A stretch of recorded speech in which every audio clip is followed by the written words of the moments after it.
ఈరోజైతే నేను నిమ్మకాయ పచ్చడి తయారు చేస్తున్నాను.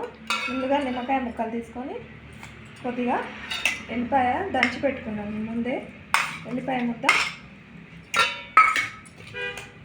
కారం, ముక్కలకు సరిపోయేంత కారం వేసుకోవాలి.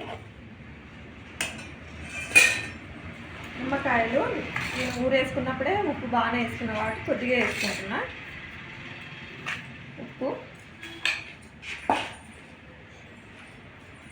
జీలకర్ర మెంతులు వేయించి ముందే పెట్టుకొని తయారు చేసుకున్నాను పొడి. జీలకర్ర మెంతుల పొడి ఇవన్నీ వేసుకొని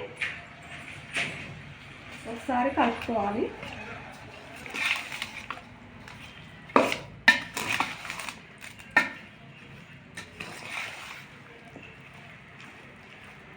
అయితే తాలింపు కూడా నేను ముందే తయారు చేసి పెట్టుకున్నాను.